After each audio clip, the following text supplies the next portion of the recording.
when I was a kid, I wanted to be a commando. Like, I don't really remember wanting to do anything else. When I realized that there was that role that you could play in life, that's what I wanted to do. And a lot of my friends in the SEAL teams were the same way. That's what they wanted to do. And as soon as they figured out, like, oh, that exists. Oh, I can do that. And I just have to sign this piece of paper and go do this stuff. And then that's what I'll be. Where does that come from? The United States Navy SEALs are perhaps the most elite warriors in the world. And one of the SEALs was asked, who makes it through the selection process? Who is able to become a SEAL? And his answer was, I can't tell you the kind of person that becomes a SEAL. I can't tell you the kind of person that makes it through BUD/S. But I can tell you the kind of people who don't become SEALs. He says the guys that show up with huge, bulging muscles covered in tattoos who want to prove to the world how tough they are, none of them make it through.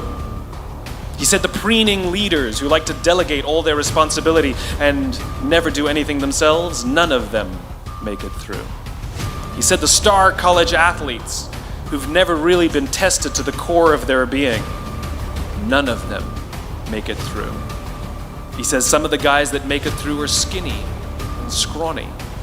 He said some of the guys that make it through, you will see them shivering out of fear. He says, however, all the guys that make it through, when they find themselves physically spent, emotionally spent, when they have nothing left to give physically or emotionally, somehow, some way, they are able to find the energy to dig down deep inside themselves, to find the energy to help the guy next to them. They become SEALs, he said. You want to be an elite warrior. It's not about how tough you are. It's not about how smart you are. It's not about how fast you are. If you want to be an elite warrior, you better get really, really good at helping the person to the left of you and helping the person to the right of you. Because that's how people advance in the world. The world is too dangerous and the world is too difficult for you to think that you can do these things alone. If you find your spark, I commend you. Now, who are you going to ask for help, and when are you going to accept help when it's offered? Learn that skill. Learn by practicing helping each other. It'll be the single most valuable thing you ever learn in your entire life. To accept help when it's offered and to ask for it when you know that you can't do it.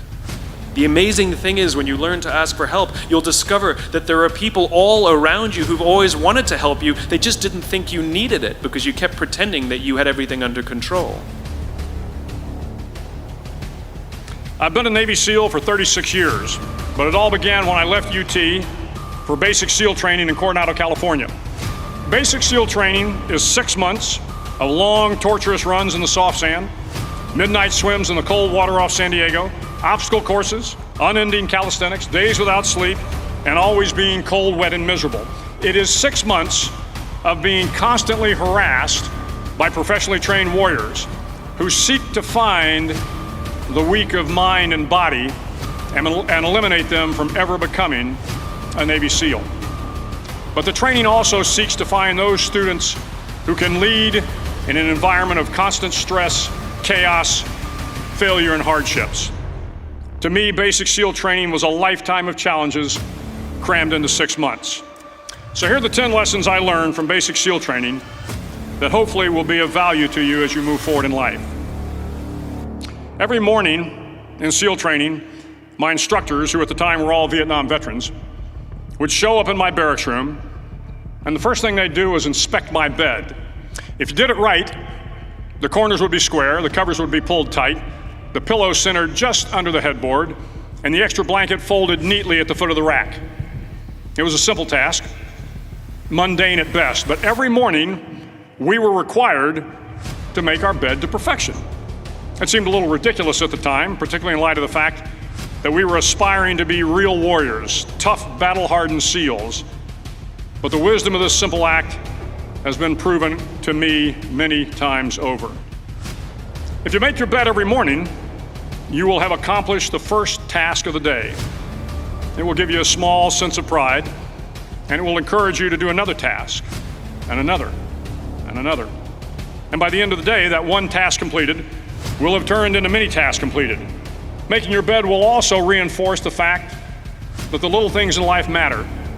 If you can't do the little things right, you'll never be able to do the big things right. And if by chance you have a miserable day, you will come home to a bed that is made, that you made. And a made bed gives you encouragement that tomorrow will be better.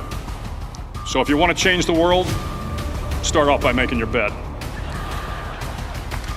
During SEAL training, the students are all broken down into boat crews. Each crew is 7 students, 3 on each side of a small rubber boat, and 1 coxswain to help guide the dinghy.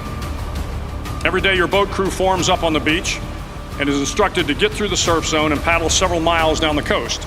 In the winter, the surf off San Diego can get to be 8 to 10 feet high, and it is exceedingly difficult to paddle through the plunging surf unless everyone digs in. Every paddle must be synchronized to the stroke count of the coxswain. Everyone must exert equal effort, or the boat will turn against the wave and be unceremoniously dumped back on the beach. For the boat to make it to its destination, everyone must paddle. You can't change the world alone. You will need some help. And to truly get from your starting point to your destination takes friends, colleagues, the goodwill of strangers, and a strong coxswain to guide you. If you want to change the world, find someone to help you paddle.